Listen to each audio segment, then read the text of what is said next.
Good morning, everyone. Hope you're all doing well. And today it's Thursday, September 7th, right? We've had quite the interesting week, a shorter week. And just as quickly as this market has been rallying over the last few weeks, that's just as quickly as it's dropping. We're down pretty heavy right now. Yesterday, we had some sell side. It broke through, a lot of key distributions. And overnight, we're continuing that momentum to the downside. So, we're going to talk about what had kind of occurred here, what some of the expectations are, and what we could see possibly into the end of the week, as we do have CPI coming out next week, which is going to be a very important, what's it called? A very important inflation metric, right? So, main thing is Apple. Apple is at the epicenter of a lot of this, as the Apple stock is down here pre-market. Let me see how much. We closed at around 183 yesterday, and here pre-market right now we are down about 3.6%. Right, so a very, very drastic drop. Since yesterday's open, the stock is down about 6.5%. So massive downside on a stock that has a very influential market cap on the overall market, right? It has a very influential pricing point on the overall market. And it fell after China reportedly banned officials at central central government agencies from using or bringing iPhones and other foreign branded devices into office. And in recent weeks, Chinese officials were also given the instructions by their superiors in workplace chat groups or meetings that the Wall Street Journal reported, adding that it wasn't clear how widely the orders were being distributed. So China is one of Apple's biggest markets and generates nearly a fifth of the overall revenue.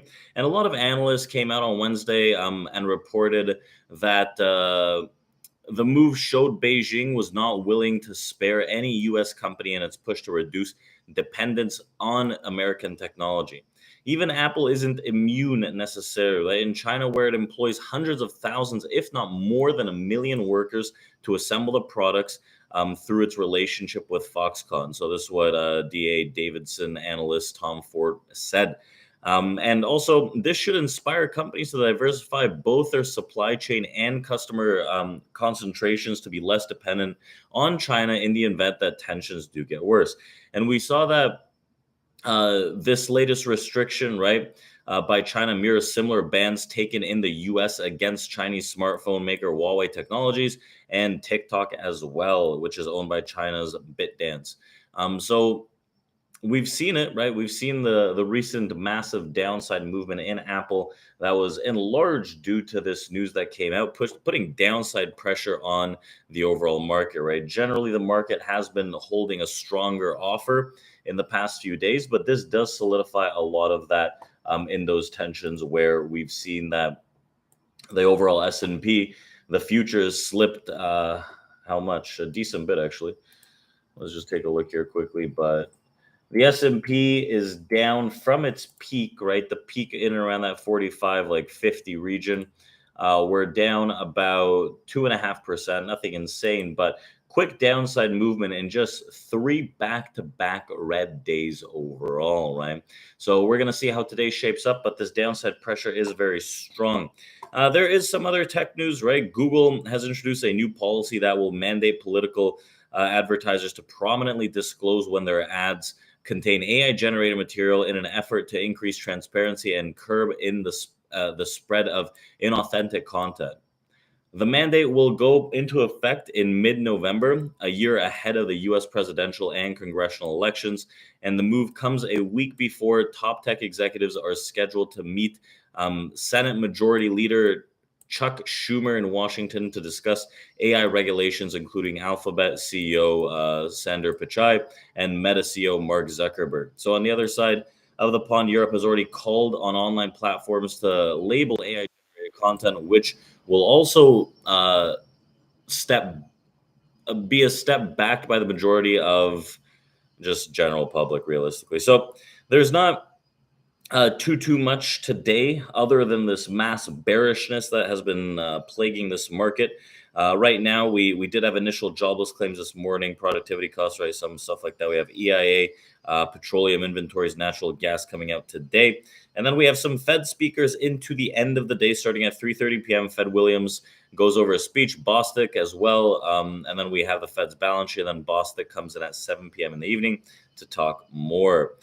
We also have some news around stocks, right? AMC, all the apes are getting beat up aggressively. It's had its largest drop since 2021, as we have I think it's a 40 million share offering stock proposal, something of the sort.